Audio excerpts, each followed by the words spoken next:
bé muốn nó xéo li chuồn đàn đục đê nè lấy cho mua nhẹ để lấy cho mua nhẹ để lấy một tỏ kia bé chỉ mua để bé yếu muốn nó là đàn đục đê xin nó nè chúng cởi liu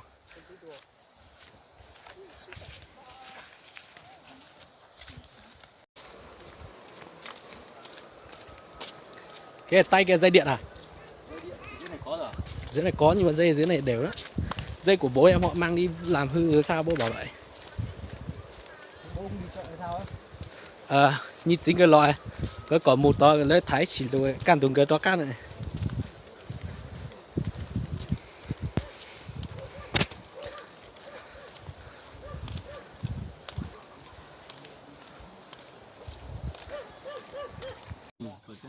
Cho nó cái ý nghĩa là tiếp tiền sạc kèo. Sao cháu tổ của mẹ à? Trời không phải mẹ đắp quá. Bây giờ tôi chịu uống với mẹ.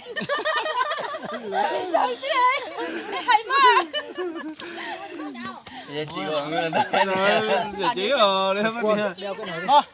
Giờ bên này. Buồn ní nè hả? Giờ bên này khẩu trong mà biết gì. Đó rồi chơi rồi bạn. Tí rách đi nè. Nước uống rồi. Rồi mua vừa. Ấy gì đây chẳng phải nhìn khó à? Mặt lấy nè. Ấy lấy miệng cắt tiền là cắt nè. Nó chạy ý ra nè. Ý cha nói sao? Của mình thì là cá về mà. Xuống bây giờ. Muốn chơi nào rồi? Đây thì trả lỗ rồi. Một rồi. Mà to. Ít tụ cứ lú coi hả? Lấy nhờ. Lấy cứ.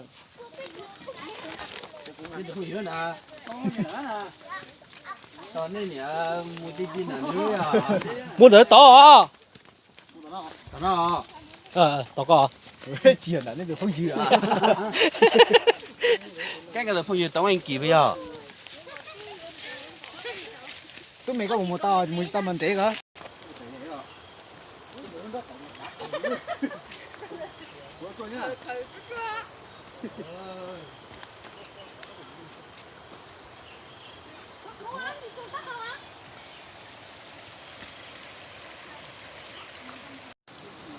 Ô, tụi nó mà đi là chênh á.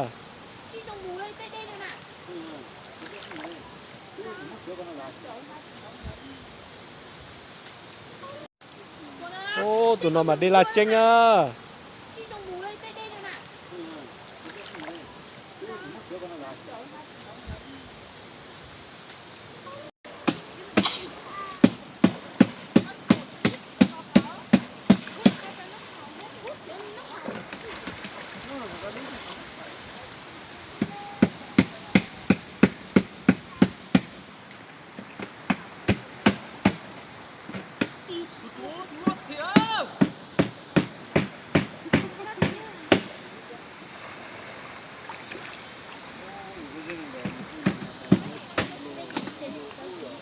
Đi ra bây giờ mới là chơi.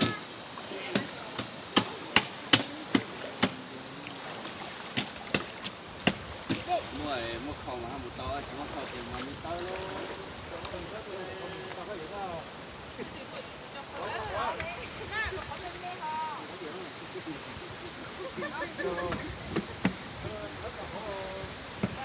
Theo khó sai. Ta tỏ sống cái búa nè chỗ cái chỉ tua mà nè chỉ tầm đồ bên nó nhưng bên tuần nó sẽ ăn lịch chua mà lò dễ thì tía muốn chống cờ này Nó na chỉ trâu vậy hài.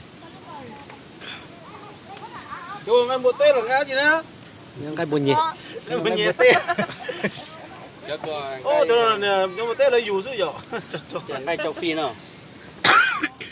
Thịt lợn châu Phi. Chú xé xuống giờ. ra canh chú ơi. Phải không? Hả? À cha tôi lý luôn nó. Tuần gió nhau tuần nhất. Ta tức. À cha yếu tôi hay chỉ tôi thằng ta kia nó nêu kê chả nó tuổi. Giờ có về theo cho chỉ một chữ để hết nè. Cho con này cho. Thì gà này đúng ra xé thôi nhỉ. Đúng ra xé thật. Xem thế nào? Xé Chặt tay thôi. cho nó nhanh đi với lại ăn. Em có một bé đua kia xí này. Nhanh là tới từ hố nè. Dạ lót xin cờ. Nó cá gà bé cho một đua nè.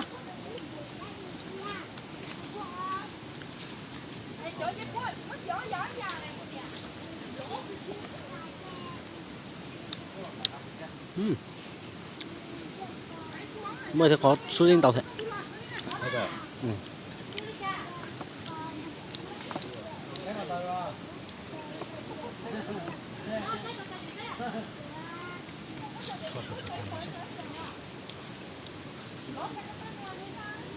Thả xuống má.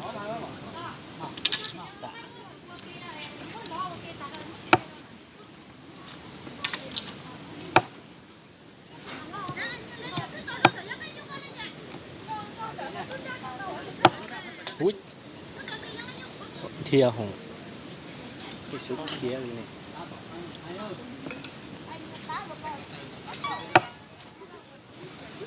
ta tỏi trong nó nè cái họ cũng muốn là rau nhồng à muốn chùa thế nè Cho thì tôi còn bé mà tôi nói mày tôi xé. Từ tôi mà sao tôi xé nữa. Từ tôi mà nha họ gặp con chi thế nè. Họ chả còn bia nè.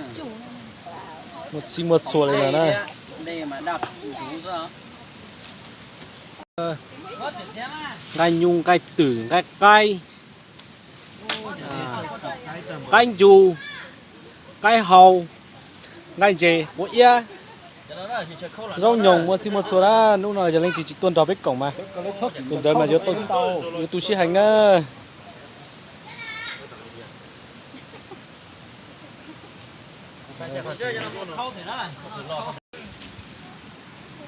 Mày không có nên nó mò phải nó không à? Ai giờ có cho để nó à?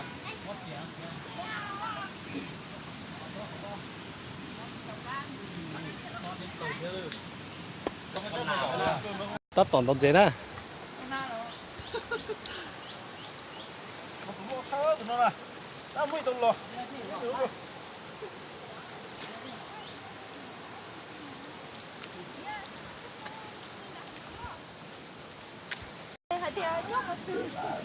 Nhìn bên khu có lúa ấy, nhìn bên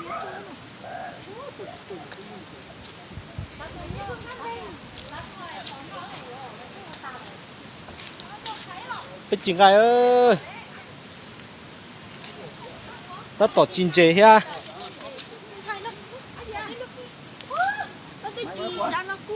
Nó số anh ấy mà cũng như cái chuối tập lâu một rồi. Nó thì cái điểm ấy biết không thế. Nó đi xa. chị mà Cho đó. Giờ thì chuyện chuyện cái ta có xuống lòng. Chi kìa. chị kia ở tuổi Cái cặp phụ ca. Nhục quá nhá, chỉ làm chú sĩ hổ á. Nó nhảy kia phải có tôi chuyện nhảy có nhảy kia chứ là một chút cái điểm. Nên mình nhảy với. Mỗi sai cái mày. Biết chiên nó biết hạt sao. Nhảy quá. Sao phải tôi xí à? Cái coi nhảy chuối yếu bao. Cái con mà xía tiền, nó là sao hổ nữa. con để giết ta kia rồi Cái bò kinh chạy sao các bạn? mà chị ó lấy từ chuyện lên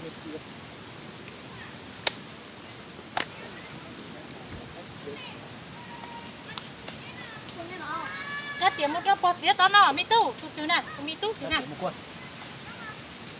Không luôn này. để lọt cha ơi mình chỉ lọt cái kia cho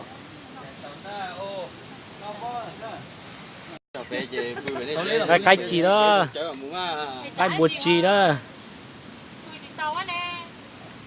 Cho nó mà ngay hổ va. tắt tỏ học của biên chế nó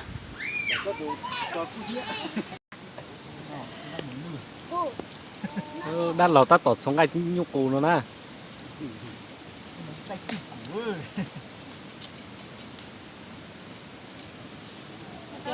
Cái nó ngay tích của bà tôi. ta tỏ cho sống ngay á 내가 정한 거 따는데 나 정한 거 까. Mát quá. tỏ à 지금 먹는 거야.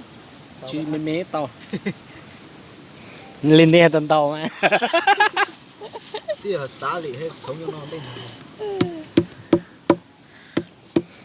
Chia hẳn mà chi to, ngay xía là ta tỏ vô là giờ trong giờ chính thể cho ngay làm biết trường cái sống cho cái trồng nó nè cho tao tập sống anh nhau à.